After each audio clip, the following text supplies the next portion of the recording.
Oke, saya share screen dulu.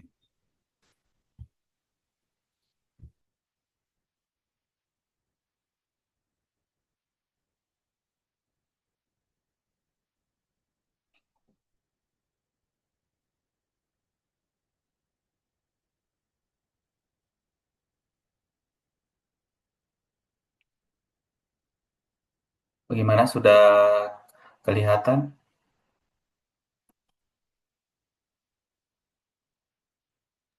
Sudah Terlihat, ada Ustaz. Sudah kelihatan? Belum? sudah terlihat Ustaz. Oke. Jadi kita ini saja ya, apa namanya? eh, Pelan-pelan saja membahas materi ini karena ya setahu saya materi ini tuh memang sih agak-agak berat begitu untuk kalangan mahasiswa, apalagi backgroundnya kalian kan tentang penelitian itu ya lumayan susah. Apalagi di sini yang bergabung mungkin ada semester 4 ya. Sekarang semester ganjil berarti semester 3 ada ya bergabung. Atau rata-rata semester 5. Iya Ustadz, semester 3. Oh iya. Nah, kalau semester 3 ini ya paling mungkin menyesuaikan saja ya materinya, walaupun sih belum didapat di semester ini ya. Artinya disesuaikan saja dengan kemampuan yang artinya dalam memahami terkait ini. Walaupun sih sebenarnya nanti kalian juga akan dapat, tapi dengan eh, lebih awalnya kalian dapat itu kan menjadi eh, hal baru atau pengalaman baru buat yang masih semester 3. Kalau yang semester 5 ya wajar ya, harus sebenarnya sudah paham terkait hal ini. Kalau alumni mah ya udah expert harusnya. Artinya sudah menjadi tutor yang bisa menjadi pendamping atau dalam hal ini untuk ininya ya, adik-adiknya terutama yang mungkin S2. Apalagi kan ketua IK PAI sekarang kan sementara lanjut S2 di STAIN. Jadi saya kira sangat bermanfaat nanti juga untuk teman-temannya. Baik, kita lanjut ya. Jadi untuk materi hari ini mungkin kita selesaikan ya paling lambat jam jam 4 sore. Ya semoga bisa tepat waktu dan bisa lebih cepat lagi. Nah, di sini sudah ada saya bikin poin-poinnya mengenai pembuatan instrumen penelitian yang baik. Sebelum saya memberikan sedikit penjelasan, saya mau jelaskan ke kalian dulu. Sebenarnya instrumen penelitian yang kalian pahami itu seperti apa? Nah, kalau saya tanyakan ya mungkin berbeda-beda jawabannya ya. Dalam penelitian, kita mungkin sudah mengetahui bahwa penelitian itu ada penelitian yang basisnya dalam penelitian kuantitatif, ada penelitian yang basisnya eh, kualitatif, dan ada mixed method. Nah, pembuatan instrumen ini, kata instrumen ini adalah alat ukur. Itu mungkin padanan katanya ya. Instrumen penelitian itu adalah alat ukur yang digunakan untuk memberikan hasil penelitian yang kita harapkan. Misalnya, ya, saya ke slide berikutnya ya. Jadi nanti sebelum kita memahami apa itu instrumen, seperti apa yang saya katakan tadi bahwa instrumen itu alat ukur. Jadi contoh sederhananya seperti ini, kalau misal kalian mau mengukur emas, nah itu kan kita menggunakan timbangan emas ya, bukan timbangan beras. Itu beda tuh. Walaupun sama-sama timbangan ya, tapi ada alat ukur yang memang betul-betul sesuai dengan yang kita ingin ukur begitu. Jangan sampai alat ukur kita mungkin menurut tak sudah benar, tapi ternyata tidak mengukur apa yang kita ingin ukur. Jadi penting sekali bagi adik-adik harus mengetahui bagaimana sih instrumen yang baik itu untuk apa namanya, untuk melihat hasil penelitian kita itu tidak bias. Nah, ini ada kata-kata tidak bias lagi. Nah, nanti saya akan jelaskan lebih lanjut tentang itu. Nah, tujuan pembelajaran hari ini ya ada beberapa poin yang saya sudah tentukan. Kita pertama itu kita harus memahami dulu apa sih sebenarnya instrumen penelitian itu. Baru kita tahu lagi sebenarnya prinsip penyusunan instrumen yang baik itu yang seperti apa. Nah, selanjutnya lagi kita akan mengenal jenis-jenis alat ukur ya dalam penelitian pendidikan PAI. Nah, kenapa saya menulis di sini penelitian pendidikan PAI? Jadi nantinya kita akan mengaitkan contoh-contoh real yang ada dalam bidang pendidikan, khususnya bidang PAI, supaya nantinya adik-adik di sini bagaimana sih sebenarnya problem-problem yang ada sekarang di bidang PAI khususnya. Jangan sampai kita bidang PAI, tapi ternyata kita tidak tahu problem di masyarakat itu seperti apa, atau problem di mahasiswa itu dalam bidang PAI itu seperti apa yang harusnya diperhatikan. Nah, itu yang akan saya kaitkan juga. Dan yang terakhir, mengetahui langkah-langkah penyusunan instrumen. Nah, ini nanti ke teknis nantinya. Seperti apa yang harus nanti kita lakukan. Oke, saya lanjut lagi ke berikutnya. Nah, di sini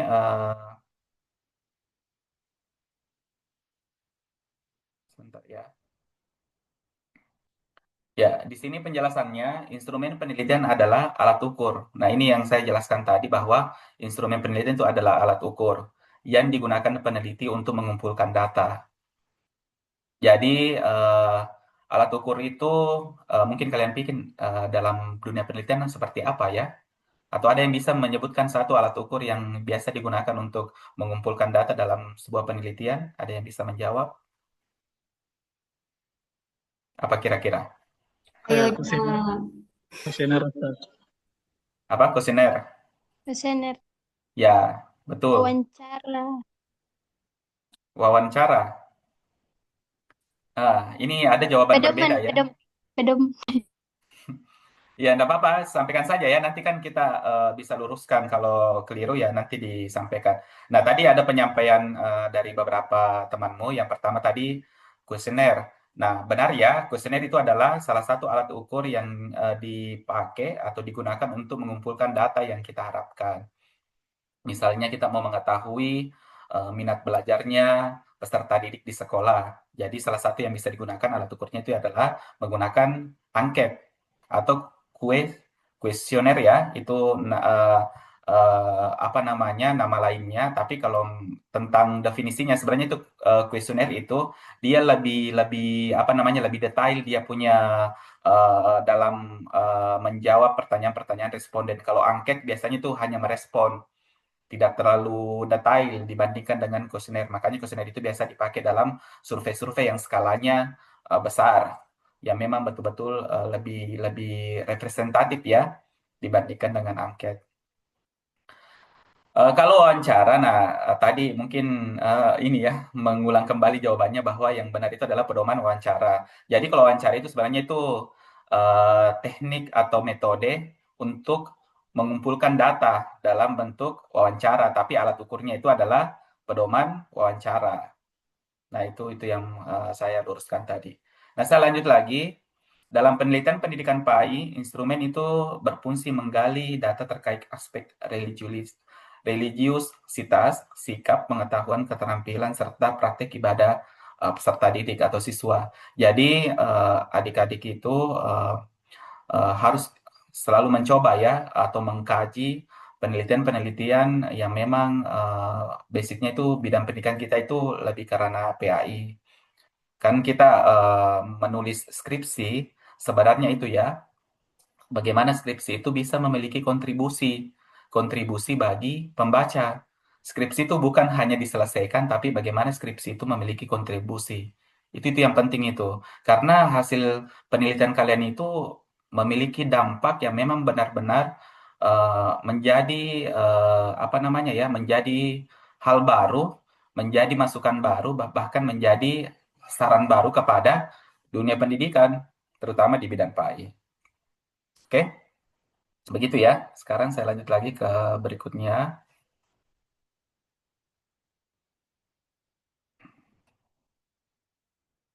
Oke. Nah, ini ada prinsip instrumen yang baik. Jadi alat ukur yang baik itu yang pertama itu harus valid. Nah, ini yang saya bilang tadi, valid itu adalah mengukur apa yang seharusnya kita ukur. Jadi sama halnya tadi itu yang saya katakan kalau kita mengukur emas, kita menggunakan timbangan emas bukan timbangan beras. Berarti kalau kita menggunakan timbangan beras ya berarti itu tidak valid, berarti dia dia bias, berarti instrumen yang kita gunakan itu tidak bagus. Nah, Untuk uji validitas ini ada tekniknya ya, ada secara pengukurnya secara kualitatif, ada secara kuantitatif. Jadi kalau kuantitatif itu biasanya menggunakan uji korelasi yang dibandingkan antara nilai-nilai ini ya. Mungkin Zira sudah sudah dapat itu terkait uji validasi menggunakan angket yang ditabulasi datanya. Nah, kalau untuk uji valid penelitian kualitatif itu juga ada metode tersendirinya. Nah, tapi untuk saat ini saya akan lebih fokus dulu ke penelitian kuanti, bagaimana dalam bentuk apa namanya? Biasanya kan ada soal ya.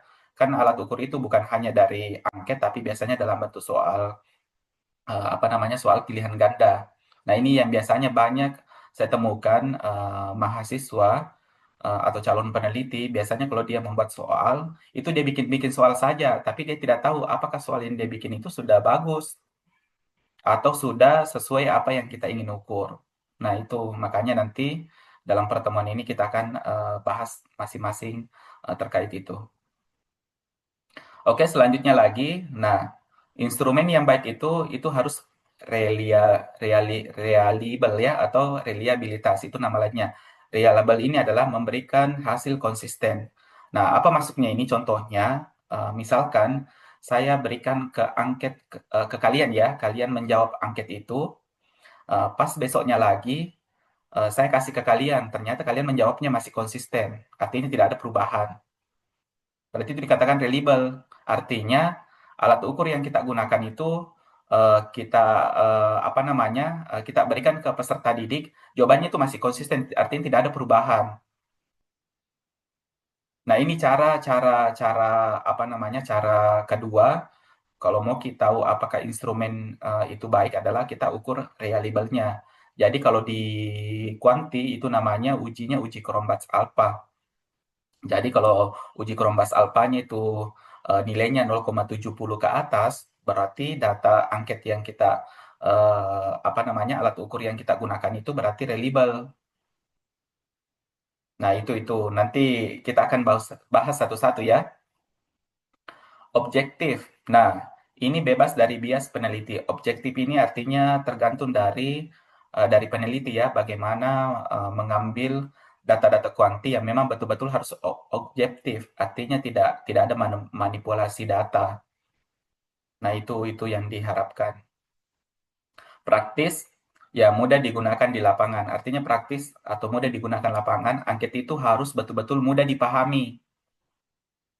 Bahkan banyak mahasiswa biasanya kalau membuat sebuah apa namanya angket biasanya itu kata-katanya itu sangat-sangat berat.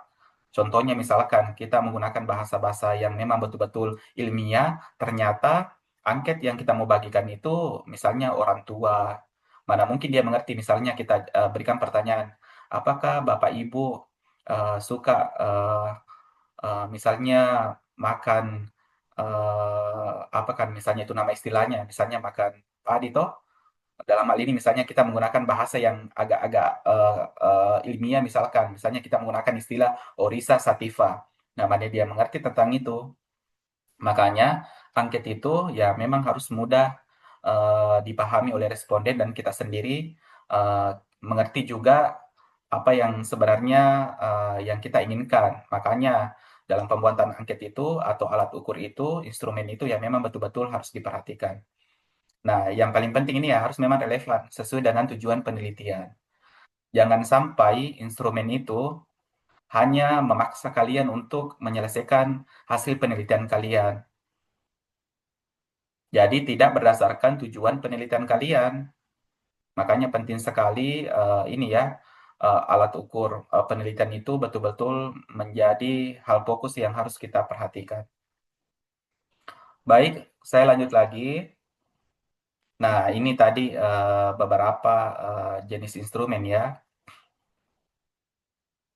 Nah, tadi di sini mungkin tadi ada yang menyebutkan wawancara. Nah, yang dimaksud di sini adalah sebenarnya pedoman wawancara ya. Kalau ini observasi, pedoman observasi, dokumentasi itu banyak hal yang mungkin nanti bisa kita berikan. Nah, saya perhatikan kalian bisa perhatikan di nomor 1 ini tes. Tes ini bisa dalam bentuk esai, bisa dalam bentuk pilihan ganda. Ini yang paling banyak saya temukan di kalangan mahasiswa kalau misalnya mau mengukur soal pilihan ganda itu. Nah, ini banyak yang biasanya tidak bisa mengindikasikan bahwa alat ukur saya itu sudah bagus. Ini yang pertama. Yang kedua ada angket. Nah, ini ya? Nanti kita akan pelajari. Misalnya kita mau mengetahui sikap, motivasi, persepsi siswa. Ini hanya sebenarnya tambahan yang saya berikan. Kalau di sini pedoman wawancara ya, saya lupa tambahkan. Ini pedoman observasi. Nah, kalau ini dokumentasi alat ukurnya itu ya banyak ya, misalnya perekam atau alat-alat alat-alat perekam, handphone atau hal-hal lain yang mungkin membutuhkan dalam kita mengukur dokumentasi. Sebenarnya masih banyak contoh-contoh yang lain. Ini jenis-jenisnya yang mungkin yang paling sering itu yang mungkin kita pakai adalah kalau dalam penelitian kuanti, yaitu soal tes, soal pilihan ganda, sama menggunakan angket atau nama lainnya itu adalah kuesioner. Itu yang paling sering kalau di dalam sebuah penelitian kuanti. Kalau kuali ya saya kira jelas ya, kita menggunakan pedoman wawancara. Oke, nanti kita akan diskusi juga terkait apa yang saya sudah jelaskan. Jadi saya jelaskan dulu materi-materinya. Nah, langkah penyusunan instrumen. Jadi ini penting nanti kalian harus pahami bahwa dalam menyusun instrumen itu eh, ada langkah-langkah yang harus kita lakukan. Nah, yang pertama kita harus tentukan dulu variabel penelitiannya. Ada yang pahami apa itu variabel penelitian? Variabel penelitian itu adalah karakteristik data yang ingin kita teliti. Contohnya misalnya motivasi belajar. Jadi itu namanya variabel penelitian. Jadi kalau kalian bilang belajar saja, itu bukan variabel karena tidak jelas karakteristik dari data yang ingin kita teliti. Misalnya kalian mau meneliti tentang hujan. Hujan ya, apanya hujan? Apakah kelembapannya atau kedinginnya suhunya hujan? Nah, itu dibilang variabel. Jadi variabel penelitian itu adalah karakteristik data yang ingin kita teliti. Dipahami ya? Nah, nanti kalau sudah kita tentukan variabel penelitiannya, nah, baru kita rumuskan indikatornya. Indikator itu adalah aspek-aspek yang akan kita amati di dalam variabel penelitian itu. Misalnya, variabel penelitiannya adalah motivasi belajar. Nah, kita cari teorinya. Teori motivasi belajar, baru nantinya teorinya misalnya siapa kita mau ambil. Misalnya contohnya teorinya Sugiono misalkan. Nah, ternyata di teorinya Sugiono, aspek-aspek atau indikator-indikator motivasi belajar itu ada 5. Misalnya keinginan belajar, kedisiplinan belajar. Jadi itu dibilang indikator ya. Nah, setelah kita tentukan indikator-indikatornya, nah barulah nanti kita membuat butir instrumen atau soal atau pertanyaannya. Misalnya dari 5 indikator itu, ya kita buatkan pertanyaan. Pertanyaan-pertanyaan. Misalnya ada 5 tadi indikatornya, misalnya keinginan belajar. Nah, keinginan belajar ini kita buatkan pertanyaan. Nah, membuat pertanyaan itu harusnya atau baiknya itu kita menggunakan minimal 3 pertanyaan. Jangan sampai kalian bikin satu pertanyaan, karena kenapa? Kalau kalian membuat satu pertanyaan, satu indikator, khawatirnya nanti kalian uji tidak valid itu indikator pertanyaan itu, berarti teori yang kamu pakai dalam mengukur motivasi belajarnya itu, misalnya peserta didik, itu ada kurang. Artinya tidak bisa mengukur itu indikator itu karena ada pertanyaan indikator yang kamu bikin tadi itu hanya satu. Karena apalagi kalau tidak valid kalau valid ya mungkin pasti bagus, tapi kalau tidak valid kan ada satu indikator yang hilang begitu.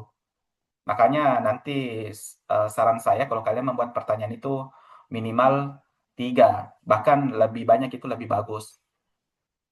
Begitu ya. Nah, setelah kita membuat pertanyaan, nah ada namanya validasi ahli atau expert judgment. Validasi ahli ini adalah orang yang betul-betul paham apakah pertanyaan yang kita buat itu sudah benar. Misalnya bertanya ke saya, bertanya ke Sira yang sudah paham dengan hal-hal begitu. Apakah pertanyaan yang kalian buat itu sudah bagus? Jangan jangan lanjut-lanjut saja. Harus kita kita cari orang yang memang betul-betul paham. Oh, kalau pertanyaan yang saya buat ini sudah bagus tidak ya? Artinya selain nanti uji validasi, ya coba juga kalian bertanya ke orang yang memang expert dengan hal itu. Nah, begitu ya. Nah, setelah nanti kita lakukan itu, ya baru kita nanti uji coba instrumen. Nah, uji coba instrumen ini biasanya kita sebelum kita berikan ke responden yang sebenarnya responden, kita berikan dulu ke peserta didik yang lain. Kita mau uji dulu apakah alat ukur yang saya buat tadi, angket yang saya buat tadi itu sudah bagus. Nah, pas kita berikan ke peserta didik, nah kita uji validasi nih. Nah, uji validasinya itu nanti akan masuk di sini di bagian keenam. Nah, nanti kalau dilihat memang sudah bagus, nah itulah nanti finalisasi instrumen yang kita gunakan untuk berikan ke responden yang nantinya menjadi responden nyata kita, artinya responden realnya kita. Jadi ini langkah-langkah penyusunan alat ukur.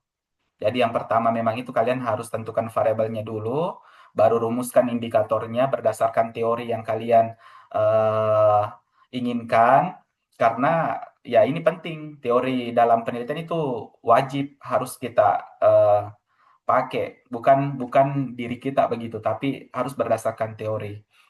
Setelah kita tentukan indikatornya, ya kita buatkan pertanyaan-pertanyaannya dari setiap indikator, baru kita validasi ahli untuk menguatkan pertanyaan yang kita buat supaya bahwa pertanyaan saya buat ini sudah benar bagus begitu. Jangan langsung uji coba, tapi coba kalian bisa mencari tahu di orang-orang yang mungkin bisalah kalian memberikan masukan ya terkait pertanyaan-pertanyaan atau soal yang kalian buat.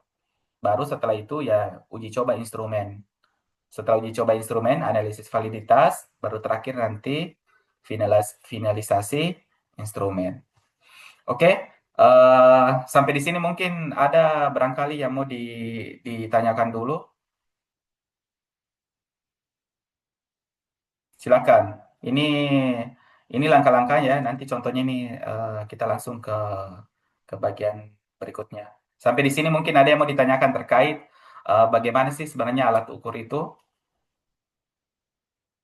atau ada mungkin pengalaman-pengalaman yang pernah didapatkan selama meneliti, atau masalah-masalah yang lain mungkin yang kalian dapatkan selama melakukan pengerjaan karya tulis ilmiah terkait penelitian, ya silakan mungkin bisa disampaikan. Terkait khusus untuk instrumennya ya, silakan kalau ada yang mau ditanyakan. Mungkin saya dulu, Ustaz. Ya, Kalau belum ada yang adik-adik. Baik, terima kasih atas kesempatannya. Perkenalkan saya Nurul Hazira. Yang ingin saya tanyakan untuk masalah instrumen penelitian di penelitian kuantitatif ya. itu di bagian saya pernah pengalaman instrumennya itu berupa checklist, pedoman Mm-mm. checklist. Ya. Nah, di pedoman checklist itu indikatornya adalah berupa huruf hijaiyah Mm-mm. untuk menguji pemahaman peserta didik. Tetapi yang ingin saya tanyakan, apa kan setelah saya uji validitas, ada dua dari 15 huruf hijaiyah yang saya terapkan di lembar checklist itu, pedoman checklist itu yang tidak valid. Ya. Kemudian sampai sekarang saya belum paham kenapa kedua instrumen itu tidak valid. Oke, baik.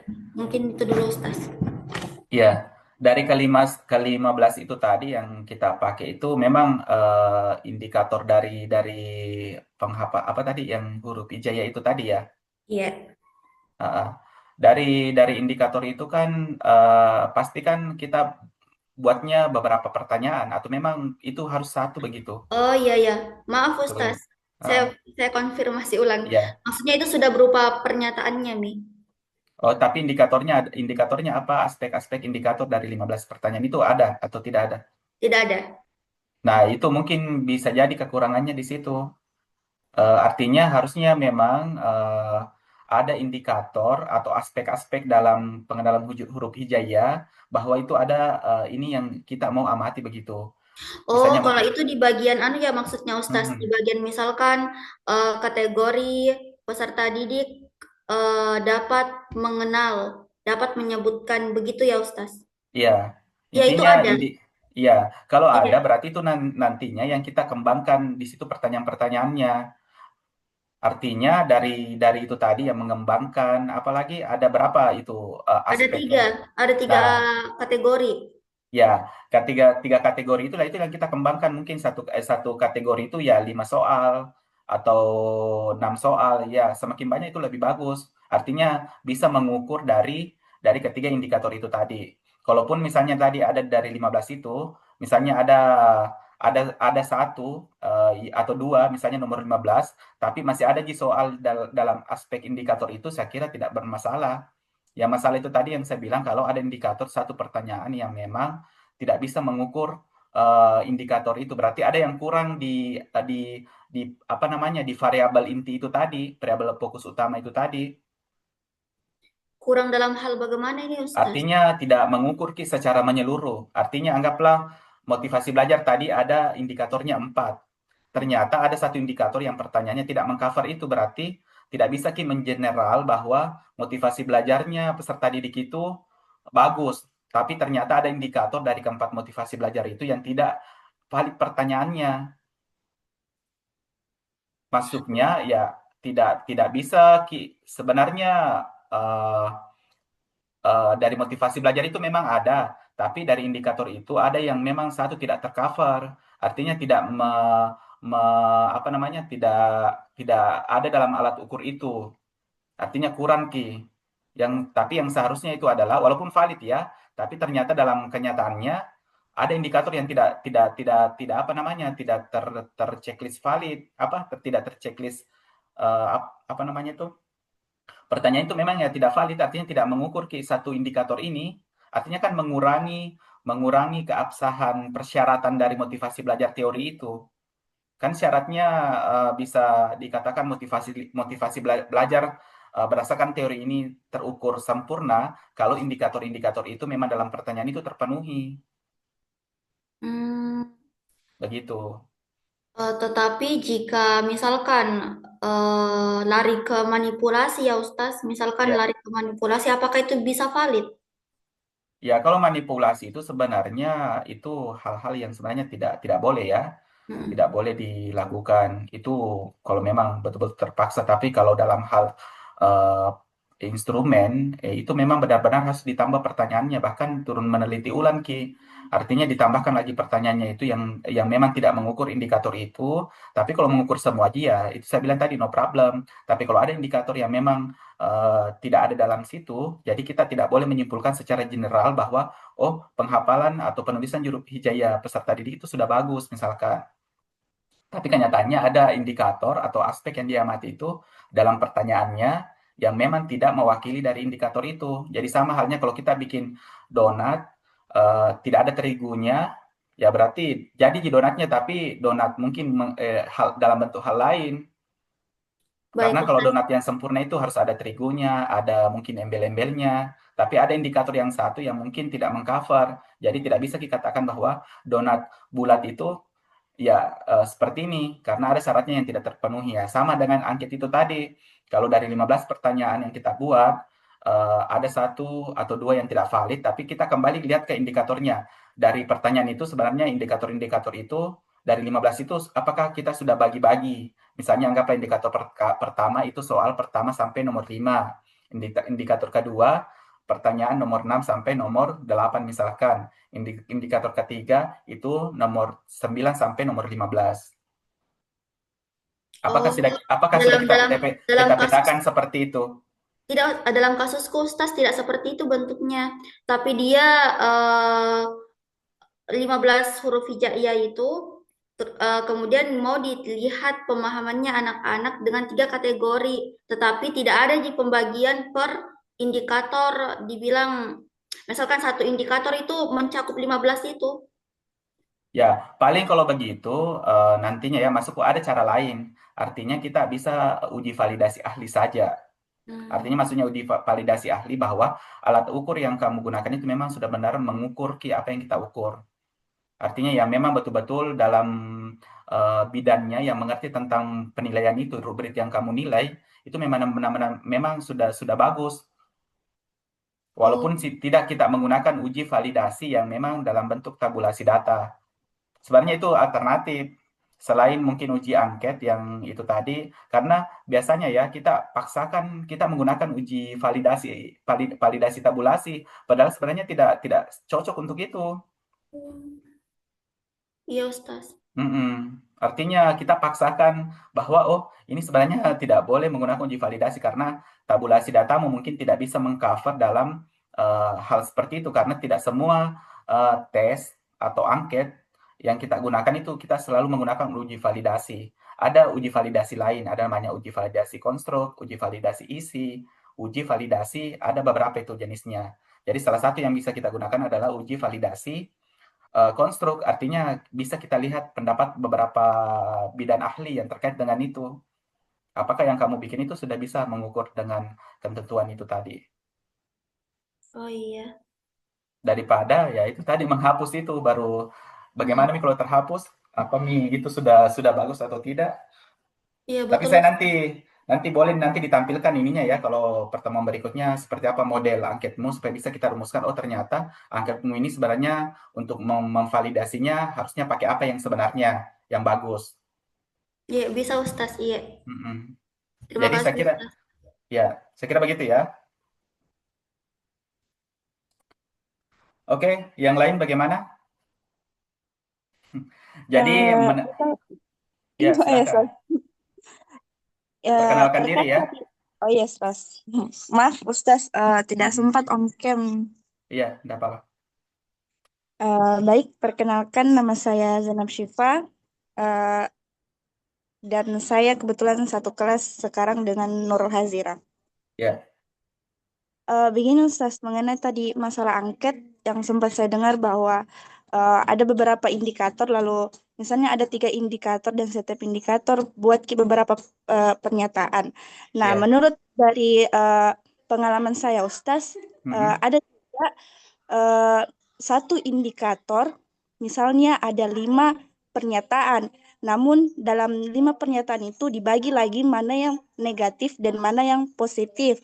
iya, Nah, kata pembimbing saya, itu juga bisa sangat membantu eh, mengurangi ketidakvalidan dalam validasi nanti, Stas. ya ketidakbiasan. Artinya tidak tidak bias kita punya. Artinya penelitian kita itu angketa supaya tidak bias makanya itu tadi. Ya silakan dilanjut dulu nanti saya tanggapi. Eh, terus sempat juga disinggung tadi masalah kalau tidak valid, terus ada manipulasi. Nah, bagaimana Mm-mm. itu, Stas, kalau kita membaca jurnal atau skripsi, terus kita lihat jurnal atau skripsi itu sudah sesuai dengan sintak dalam penelitian yang baik. Bagaimana Mm-mm. kita bisa ketahui bahwa data tersebut merupakan data manipulasi atau begitu, Stas? Ya, kurang lebih Oh, begitu, Stas. ya, baik-baik. Ya, mungkin yang pertama dulu ya, saya jawab terkait itu tadi yang mengenai apa namanya indikator itu. Sebenarnya positif negatif itu salah satu cara untuk mengetahui apakah responden kita itu nantinya dia menjawabnya konsisten. Makanya dalam soal itu sebenarnya bagus ada soal pengeco. Itu namanya pengeco itu. Jadi dalam soal itu memang atau angket itu ada namanya soal pengeco supaya kita bisa tahu oh apakah responden saya ini benar-benar memahami jawaban-jawaban saya begitu. Jadi ada namanya pengeco itu yang begitu itu untuk pengeco sebenarnya. Itu salah satu trik untuk melihat apakah instrumen yang kita gunakan itu betul-betul baik. Oh, yes. Makanya, ya makanya disarankan ya memang soal-soal dalam pernyataan angket itu ya jangan positif semua. Itu yang sebenarnya yang kita lakukan kan sebenarnya seperti itu. Tapi kalau mau mengetahui bahwa responden saya memang dia konsisten atau reliable dia menjawab, ya kita membuatkan soal pengecoh. Nah, makanya ada positif, ada negatif. Nah, Oh iya, negatif Ustaz. itu ya bisa saja soal yang positif, tapi kita ke rubah negatif, sehingga beragam kita punya soal, tapi diri pribadi dari responden itu dia konsisten begitu menjawabnya, kelihatan itu. Jadi pas uji validasi, oh kenapa banyak sekali yang tidak valid ya? Berarti ada yang harusnya dia jawab sangat setuju, dia jawabnya tidak setuju, berarti tidak reliable ke itu respondennya, dia memilih itu. Oh iya, Mungkin Ustaz.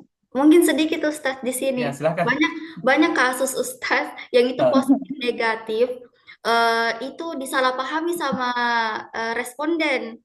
Misalkan eh, itu ya contohnya di Lala Zainab Syifa yang kemarin kayak misalkan pernyataannya dosen selalu memberikan penjelasan sebelum memulai pembelajaran. Itu kan positif. Berarti misalkan si mahasiswa menjawab sangat setuju. Ya. Nah, terus negatifnya, dosen tidak pernah dosen Berkata fisik kepada ya coba Zainab Syifa contohnya satu yang negatif. ya ada contoh dari angketnya tuh kayak begini. Dosen tidak pernah mengatakan fisik kepada mahasiswanya. Ya, tidak pernah mengatakan Ya, pelecehan secara Ya, fisik betul. berarti terhadap itu ya itu kalau kita sendiri menilainya itu positif atau negatif? itu negatif, tapi jawabannya sangat setuju kan? Ya, itu positif karena kecuali kalau dia guru berkata kasar. Guru berkata kasar sama guru tidak berkata kasar. Yang mana Nah, positif di situ?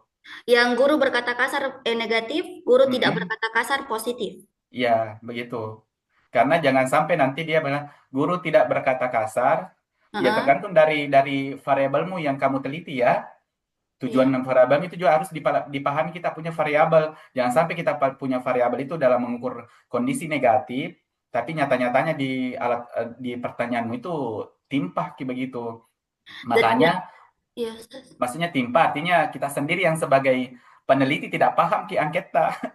Iya, banyak kuliah responden yang misalkan itu terkecoh Ustaz, yang pernyataan positif nah kira negatif. Karena ada Iya, kata-kata di Ustaz. situ melecehkan fisik. Padahal ada Mak- misalkan tuh saya juga Contoh contoh kasusnya di saya, Ustaz, karena saya pernah mengisi kuesioner, terus kalimatnya begitu, Ustaz, kayak dosen tidak pernah mengatakan fisik atau pelecehan kepada mahasiswanya. Terus pilihan ya, anunya tuh, Ustaz, ah, nilainya tidak pernah pernah eh, sama selalu, Ustaz. Jadi saya pikir dosen tidak pernah eh, apa hmm, mengatakan fisik menyalahi atau pelecehan kepada mahasiswa. Terus saya pilih tidak pernah, Ustaz. hmm. Seharusnya tidak pernah, Ustaz, atau selalu, Ustaz, jawabannya. kalau saya selalu karena itu positif. Iya, kan begini kalau kita berkatakan selalu, selalu berarti ya dia tidak pernah, berarti memang begitu tidak pernah. Hmm. Kalau Oh bilang iya, Ustaz. tidak apa namanya apa tadi jawaban anunya yang paling anunya? Tidak pernah, pernah, sering, Selalu. apa lagi?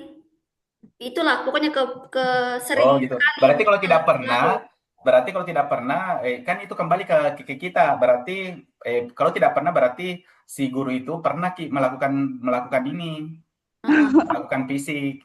ya. Oh iya, Ustaz, iya, Ustaz. Ah, Paham, paham. ah. Ya maksudnya Makanya takutnya memang tahu Stas. Ya maksudnya apa? dari contoh ini takutnya kebanyakan di lapangan kayak mahasiswa membuat penelitian tuh begitu juga nanti responden. Jadi Ya, makanya itu penting negatif. sekali tuh peneliti memang betul-betul harus paham dulu apa yang dia bikin, baru pas dibagikan ke responden. Nah, itu memang harus ada mendampingi karena ada-ada saja itu biasa responden. Ya begitu Mi, misalnya dengan pertanyaan begitu dia tidak mengerti. Jadi mungkin tidak pahamnya ya dia jawab-jawab saja sehingga hasil penelitian kita itu bias. Makanya perlu sekali itu membuat soal yang mudah, singkat, padat dan jelas. Karena kalau Iya, Ustaz. sendiri sendiri kalian yang bikin soal baru kalian tidak paham sendiri apa sebenarnya yang kalian tulis, nah itu bisa saja kamu menjadi bingung sendiri kalau misalnya ada responden, apa maksudnya ini apa yang saya jawab baru kamu bingung sendiri. bagaimana caranya si si peneliti sendiri yang bingung dengan angketnya sendiri. Makanya ya betul-betul itu kalau kita membuat instrumen yang baik itu betul-betul kita harus pahami dulu yang mana sebenarnya soal pengecoh, yang mana soal positif dan negatif. Nah, kita sebagai peneliti harus harus paham. Kalau nanti ada responden yang bertanya, ya kita bisa arahkan. Seperti itu kira-kira. Bagaimana Zainab? Iya, Stas. Mm-mm. Nanti Alhamdulillah ada pemahaman. ya, nanti berikutnya kita coba juga mencoba bikin soal-soal seperti itu ya, agar Iya, kalian Stas. lebih lebih bisa lebih paham. Oke, ada yang lain mungkin?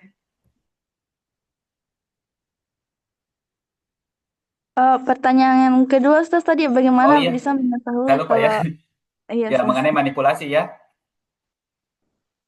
Oke, terkait manipulasi sebenarnya bagaimana bisa kita mengetahui bahwa skripsi ini ada manipulasinya atau tidak? Sebenarnya ya hal begitu tidak tidak kita bisa tahu bahwa ini ada manipulasinya atau tidak. Itu kan sebenarnya kembali ke peneliti ya. Peneliti yang lebih tahu begitu karena sebenarnya manipulasi itu kalau dibilang ya itu pelanggaran akademik sebenarnya di dunia akademik kalau kita memanipulasi data. Nah, kalau misalnya tadi yang kita bilang, apakah di dalam skripsi ini dia menggunakan manipulasi data atau tidak, ya itu tidak kita bisa tahu. Karena kalau kita tahu ya berarti peneliti ini bermasalah.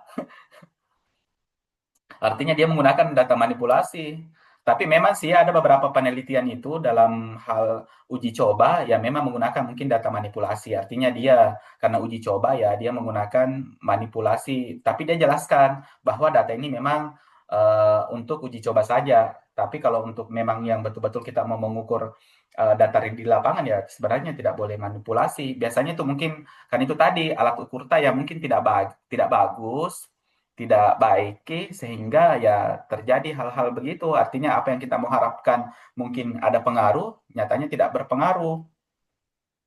Cuma itu juga mungkin ya sebenarnya ya ini mungkin juga pengetahuan ke kalian.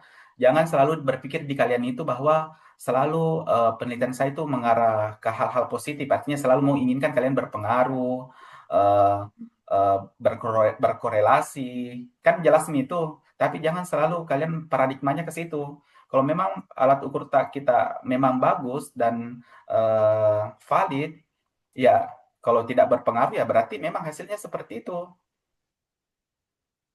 Jangan arahnya selalu mungkin bilang pembimbingnya, ini kamu bermasalah, tidak berpengaruh kamu punya hasil penelitian. Kamu mungkin bingung, bimbang. Padahal harusnya ya kita tengok dulu apakah memang instrumenmu sudah bagus. Kalau memang sudah bagus dan benar, ya saya kira seperti itulah hasil jawabannya. Oh, iya, Stas. Mm-mm. Ya, saya kira begitu ya. Jadi kalau untuk manipulasi tadi, kalau mau diketahui ini manipulasi atau tidak, ya saya kira menurut saya ya itu tidak bisa. Itu kembali ke peneliti sendiri yang paham tentang itu. Iya, Stas. Terima kasih, Stas. Ya, baik. Mungkin kita lanjut lagi ya karena waktunya sisa berapa menit lagi. Jadi tadi sudah sampai kemana itu? Nah ini. Nah, contohnya ini ya, dalam penelitian PAI, misalnya variabelnya itu motivasi belajar PAI. Nah, indikatornya itu ada dua, minat membaca Al-Quran sama semangat diskusi. Nah, ini contohnya ya, misalkan kita mau mengukur motivasi belajar PAI, misalnya peserta didik di sekolah mana misalkan. Nah, misalnya ada teorinya. Nah, ini saya tidak tentukan teorinya ya, cuma saya langsung sebutkan indikatornya untuk motivasi belajar PAI itu ada dua, minat membaca Al-Quran sama semangat diskusi. Nah, instrumennya itu angketnya kita pilih misalnya skala Likhartnya itu sampai 1 sampai 5.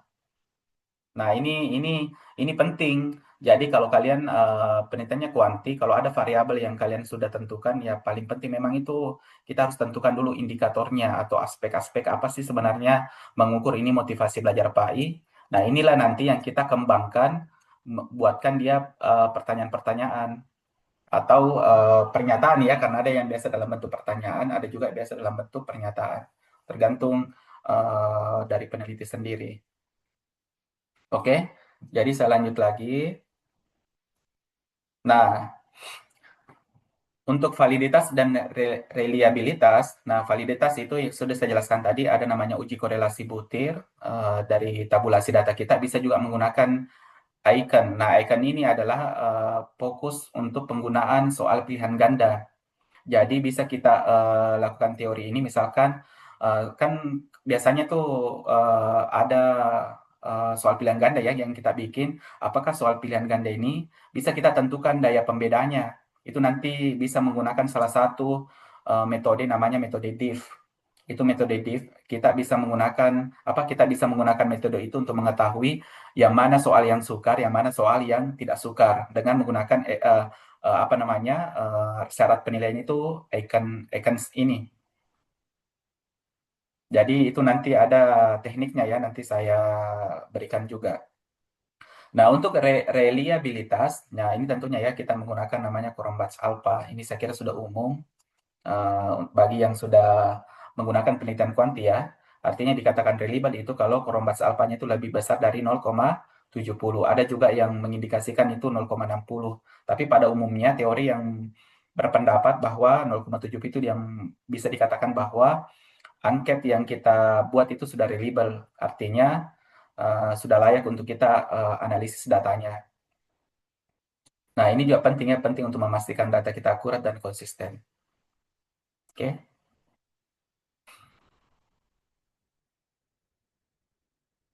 Nah, ini tips-tips dalam pembuatan instrumen ya. Pastikan butir instrumen sesuai dengan nilai-nilai Islam. Nah, ini kalau kita bidangnya PAI. Gunakan bahasa sopan, jelas, sesuai konteks siswa, sertakan aspek afektif dan spiritual, dan tidak hanya kognitif. Nah, ini penutup kesimpulan dari materi tadi. Instrumen yang baik itu ya tentunya valid, reliable, objektif, praktis, dan relevan. Nah, perlu ada uji coba ya. Jadi sebelum kalian melakukan instrumen itu atau pakai instrumen itu ya lakukan uji coba dulu. Kan biasanya ada yang tidak menggunakan uji coba ya, langsung memang diberikan ke responden ya sebenarnya tidak masalah. Tapi alangkah baiknya uji coba saja dulu supaya lebih menguatkan bahwa kita punya instrumen ini sudah bagus, sudah valid untuk kita berikan ke responden. Ya, bahkan direvisi wajib dilakukan kalau memang betul-betul ada yang tidak valid. Nah, di sini instrumen sama dengan kunci keberhasilan penelitian PAI. Maksudnya kunci keberhasilan ya bahwa instrumen itu alat ukur itu memang penting, sangat penting untuk kita pahami karena itulah kunci keberhasilan penelitian kita. Kalau alat ukur tidak bagus, ya kita bikin-bikin saja ya, yang penting jadi. Yang penting sudah ada ya selesai. Tapi kita tidak berpikir bahwa sebenarnya instrumen itu, alat ukur itu sebenarnya kunci keberhasilan kita dalam sebuah penelitian. Karena kualitas penelitian itu ya tergantung dari instrumennya, alat ukurnya. Karena kalau alat ukurnya tidak bagus, apalagi kalau terlalu banyak biasnya, aduh itu ya memang sih valid, memang bisa diterima, tapi tidak apa namanya ya, tidak memberikan dampak yang sangat-sangat signifikan dari hasil penelitian kita. Kan kebanyakan begitu, valid nih angketku Pak, valid nih angketku Bu. Ternyata pas dibaca pertanyaannya tidak mengukur ya variabel utama itu. Memang valid, tapi ada beberapa pertanyaan yang sebenarnya tidak sesuai dengan itu karena sistem itu ya membaca saja keputusan, tapi dia tidak menelaah secara rinci itu pertanyaan bahwa ini memang benar-benar sesuai dengan variabel kamu yang ingin kita teliti. Tapi kalau sesuai dengan polanya ya dia pasti katakan valid. Tapi kalau dalam hal pertanyaannya itu ya itu penting, itu yang menjadi hal yang harus menjadi perhatian memang. Oke, saya kira begitu ya. Barangkali ringkasan singkat terkait dengan bagaimana sih dalam pembuatan instrumen penelitian yang baik itu. Ini sebenarnya masih pengantar. Nanti tekniknya itu kalau kita sudah melihat soal, kita sudah melihat angket, nah itu baru baru baru sudah ini ya. Memang betul-betul teknis. Nah, saya berikan satu contoh. Ini terakhir ya.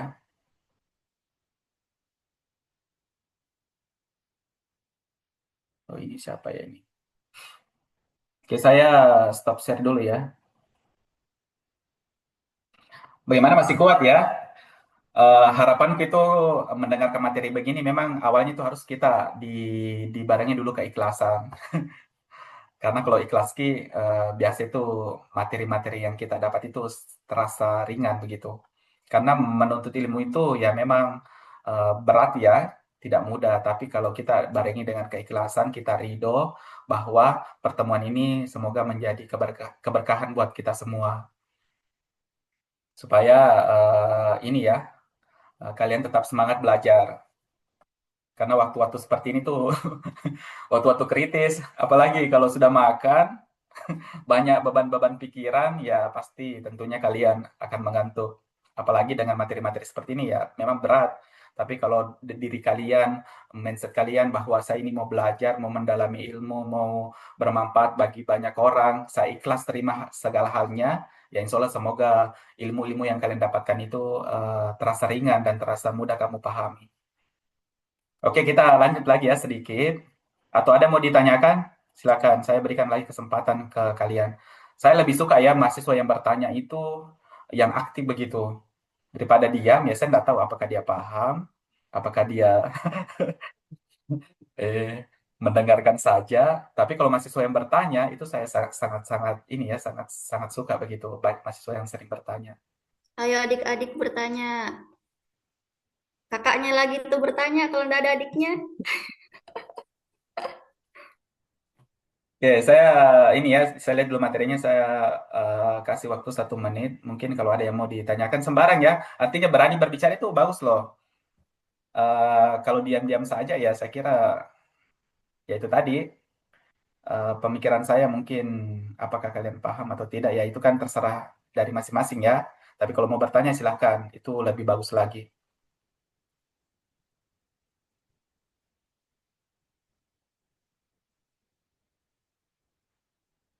Kalau nggak ada bertanya, saya bertanya, Ustaz. Ya silahkan. Terkait tadi itu yang kita bilang, Ustaz, wajib memvalidasi instrumen sebelum dilaksanakannya penelitian yang real kan. Hmm, Nah kan kasus di banyak mahasiswa itu kan ya. mereka nggak tahu kalau wajib dilakukan validasi dulu sebelum melakukan penelitian yang real. Jadi banyak Hmm, kasus saya dapat mereka melakukan dulu penelitian, nanti kemudian ditegur, ada temannya tegur I atau ya. kebetulan dosennya tegur I, baru kemudian blank, bilang oh harus kak gak validasi pale, atau banyak kan di kasus-kasus ujian tutup Hmm, atau hmm. ujian itu mereka ternyata nggak validasi. Jadi bagaimana itu, Stas? Apakah memang wajib ataukah iya, kenapa tidak ditegaskan memang gitu sama dosen pembimbingnya untuk validasi? Iya, Ya. mungkin bisa dikonfirmasi, Ustaz. Ya, baik. Mengenai itu tadi, sebenarnya ya, kenapa saya mengatakan itu tadi wajib? Karena berarti kalau itu tidak dilakukan kan mengurangi keberkahan penelitian kita. Jadi kata wajib itu tadi ya seperti itu.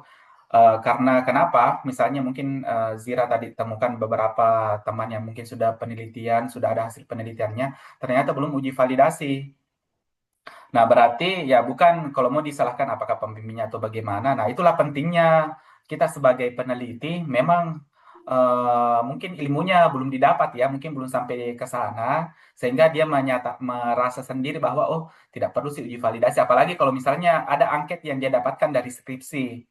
Kan biasanya begitu, oh ada nih angketku ini sudah valid, berarti saya tidak perlu uji validasi. Ternyata tentunya tetap harus validasi setelah kita share ke responden. Walaupun angket itu yang kita pakai itu sudah valid. Bahkan yang penelitian kuali itu perlu uji validasi. Artinya wawancara yang kita apa? eh, Cuma kalau dalam kuali beda dia punya teknik ya untuk uji validasinya. Tapi memang kalau saya kembali ke kuanti, ya memang harus betul-betul divalidasi. Artinya kalau tidak divalidasi ya itu tadi khawatirnya alat ukur itu tadi tidak bisa mengukur apa yang kita ukur. Ya, saya tidak tahu ya apakah mungkin pembimbingnya karena mungkin kenapa pembimbingnya tidak menegur, kenapa harus video ujian tutup ya itu beda beda beda mungkin kondisi kondisi lain. Tapi ya tentunya sebagai peneliti yang baik itu harus memang betul-betul perhatikan namanya uji validasi. Dan bahkan wajib karena itu saya bilang tadi instrumen yang bagus itu adalah kunci keberhasilan kita dalam membuat penelitian yang berkualitas. Kan uji validasi tadi kan banyak ya, bukan hanya dari menggunakan itu tadi uji korelasi, ada banyak hal-hal, ada namanya tadi validasi konstruk, ada validasi isi, itu banyak-banyak uji validasi yang kita bisa bisa pakai. Baik, Ustaz. Ya, saya kira seperti itu. Bagaimana yang lain? Oke, kalau tidak ada kita lanjut ya, saya share screen dulu.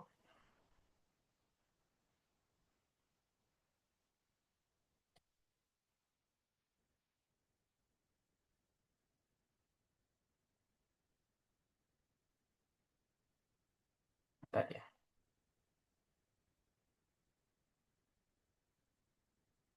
Bagaimana sudah kelihatan? Terlihat, Ustaz. Nah, ini contoh uji validitas instrumen soal pilihan pilihan ganda ya. Jadi misalnya nanti bagaimana kita mau menguji ini alat ukur, misalnya kita menggunakan soal pilihan ganda, apakah sudah bagus atau tidak. Nah, ini contohnya, misalkan konsepnya itu, nah ini saya jelaskan kembali ya, bahwa validitas itu adalah tingkat ketepatan instrumen dalam mengukur apa yang seharusnya diukur. Jadi, sama halnya tadi saya bilang, kalau kita mengukur emas, kalau kita mengukurnya menggunakan timbangan emas, berarti itu sudah sesuai. Berarti kalau kita menggunakan timbangan beras, berarti kalian terlalu berlebihan menggunakan alat ukur. Berarti ada yang keliru di situ. Nah, dalam soal pilihan ganda, validitas menguji apakah setiap butir soal-soal benar mengukur kompetensi yang diinginkan. Nah, ini yang ya, kita akan bahas. Nah, ini metodenya ya. Mungkin kalian sudah sudah kalau melihat rumus, pasti kalian bingung. Tapi ya kita tidak lihat ininya ya rumusnya, tapi langkah-langkahnya. Jadi nanti beberapa soal ini nanti kita lakukan prasyarat bahwa memang betul-betul soal yang kita bikin itu sudah valid atau tidak. Ini langkah-langkah rumusnya saja ya. Nanti kita langsung ke teknisnya. Nah, contohnya seperti ini. Misalnya ada jawaban 10 responden. Nah, S ini skor butir soal, yaitu skor total tes. Nah, nanti kita hitung soalnya. Ini saya masih kasih pengantar saja dulu ya, nanti pekan depan teknisnya. Jadi contohnya ilustrasi perhitungannya ya, misalnya jumlah respondennya itu ada 10. Ini sudah ditentukan, misalnya sudah dihitung sendiri bahwa oh koefisien korelasinya itu didapat 0,65. Nah, ini perhitungannya. Nah, ini perhitungannya menggunakan R hitung sama R tabel. Tapi nanti untuk teknis pelatihan itu kita menggunakan V-value sama signifikan. Yang kita bandingkan itu nilai alfanya sama nilai signya. Itu mungkin lebih mudah. Nah, ini ilustrasinya misalnya contohnya ini ya, skor butirnya itu misalnya responden pertama, ini skor butirnya misalnya kalau pilihan ganda kan kalau benar 1, salah itu 0. Nah, skor total ini 75 ini dari jumlah pertanyaan jawaban benar yang diberikan oleh apa namanya oleh responden. Misalnya cara perhitungannya seperti ini. Misalnya nilainya 75 itu didapat dari misalnya ada 25 soal. Misalnya skor 4 poin itu kalau misalnya dia benar, kalau salah itu 0. Jadi kalau misalnya jawabannya benar semua, jadi skor totalnya itu dapat 100. Nah, itu skor total. Jadi ini hanya saya menjelaskan secara ringkas saja dulu ya, nanti teknisnya soalnya Pak, kita mencari waktu lagi. Nah, kalau bisa mungkin bagus kayaknya offline ya, karena kalau begini eh, apa namanya mungkin ya saya tahu pemahaman kalian ya, apalagi yang semester 3 ya sama memahami dengan materi seperti ini tuh sangat-sangat berat. Nah, jadi nanti untuk mengukur soal ini, nah kita bisa menggunakan korelasi sama menggunakan icon. Nah, ini ada contoh yang materi ini ya. Saya perlihatkan saja dulu, nanti kalian lihat-lihat saja dulu materinya. Tunggu saya stop share dulu.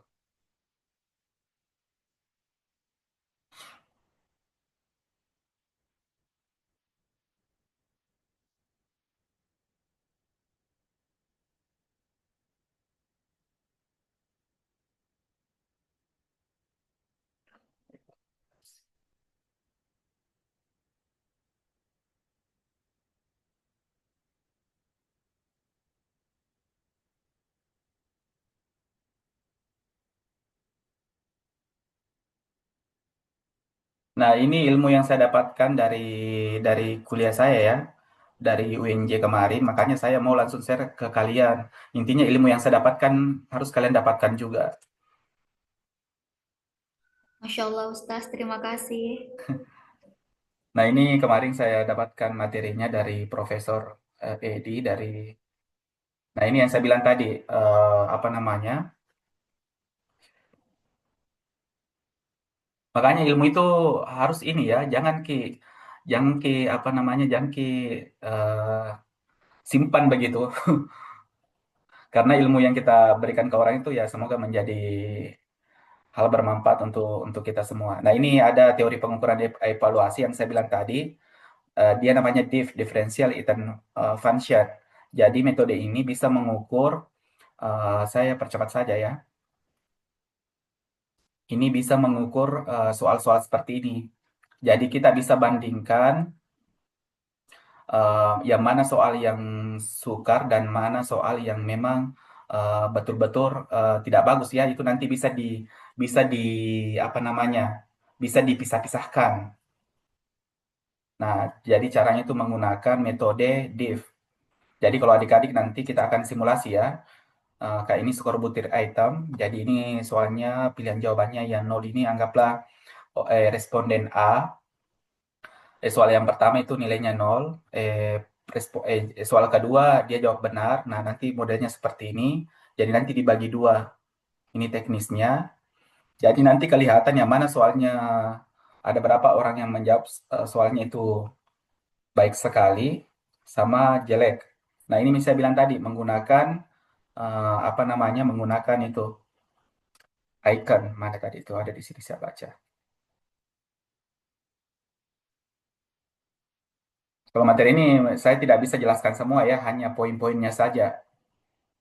Ini ada ya daya pembeda item. Nah, ini Kelly, Crouch, dan kisaran daya pembeda itu 0 sampai 1. Nah, inilah yang menjadi nanti rujukan kita bagaimana bisa menentukan bahwa soal yang kita klasifikasi itu dia baik sekali, baik, cukup, sama jelek. Jadi itu bisa diketahui. Ya, saya kasih bayangan saja dulu ya nanti untuk teknisnya. Insya Allah kita cari waktu untuk saling berbagi pengetahuan, pengalaman. Jadi div ini adalah ini uraiannya ya. Memeriksa jawaban soal semua siswa peserta tes, membuat daftar peringkat atau urutan hasil tes berdasarkan skor yang dicapainya, menentukan jumlah siswa kelompok atas dan kelompok bawah. Nah, kita bisa tahu yang mana kelompok atas sama kelompok bawah. Menghitung selisih tingkat kesukaran menjawab soal antara kelompok atas dan kelompok bawah, membandingkan nilai selisih yang diperoleh, menentukan ada tidaknya daya pembeda dari setiap nomor soal dengan kriteria yang memiliki daya pembeda. Jadi kita bisa beda-bedakan nanti yang mana soal yang sukar, berapa orang bisa menjawab, dan mana yang soal yang mudah ya. Oke.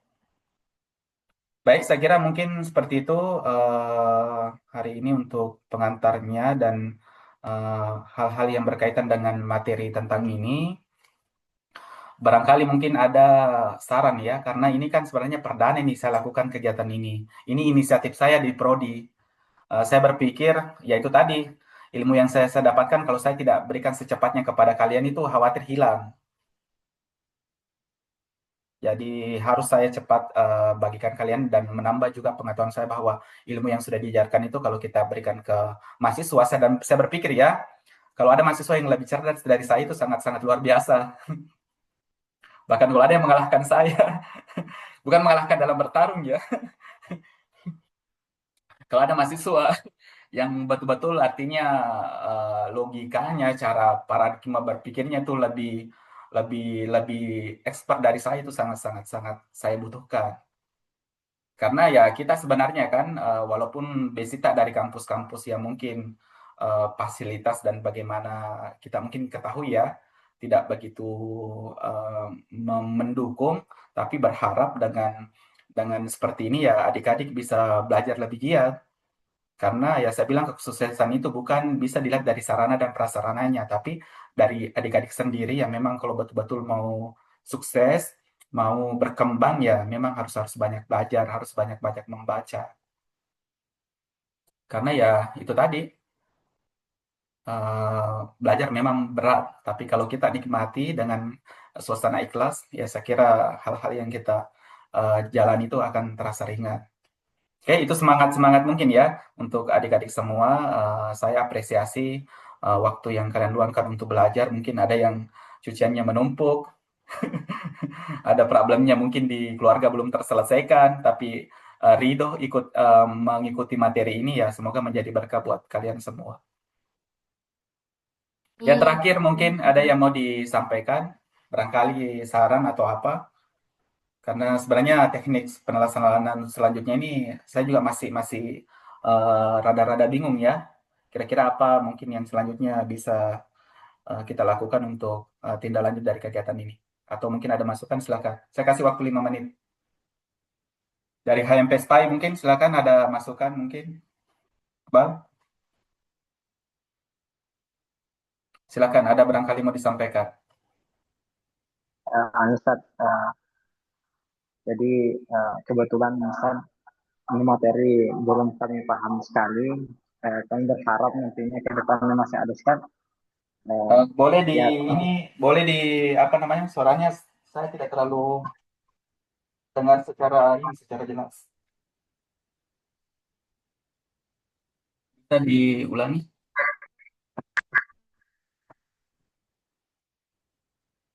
belum Ustaz. Masih Coba diulangi kembali.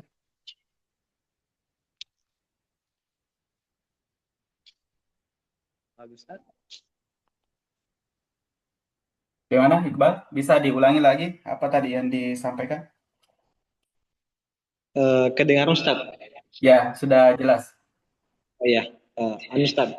Jadi saya pribadi Ustaz, jujur saya masih belum pahami materi ini Ustaz. Hmm? Kami berharap dari HMPSPI mungkin masih butuh tambahan ilmu lagi nih Ustaz, butuh tambahan jadwal Ustaz. Seperti itu. Ya. Nah, Kedepannya mungkin offline juga Ustaz supaya lebih lebih paham. oke, baik. Ada tambahan lagi selain itu? Itu saja Ustaz. Oh ya. Kalau dari Smart Pie mungkin ada masukan, mungkin yang lain juga ya, silakan kalau ada saran, masukan mungkin untuk selanjutnya, ya kami dari Prodi ya nanti menyesuaikan begitu. Karena kalau diam saja ya saya tidak tahu, jangan sampai ada suatu hal yang mungkin di pikiran kalian mengganggu nanti kuliahnya, mengganggu beban pikirannya, mengganggu segalanya. Nah itu kan saya tidak tahu kalau kalian tidak menyampaikan. Kalau Smart Pie mungkin ketuanya ada barangkali informasi yang perlu saya ketahui.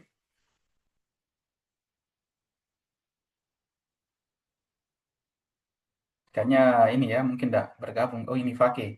Bagaimana Fakih, ada sesuatu hal yang mungkin mau diberikan informasi?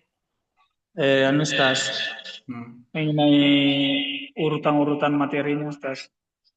Ya, Eh, Kalau saya pribadi, Ustaz, bagus itu kalau mulai dari kayak pemilihan judul, bagaimana judul-judul yang baik, bagaimana itu, Ustaz.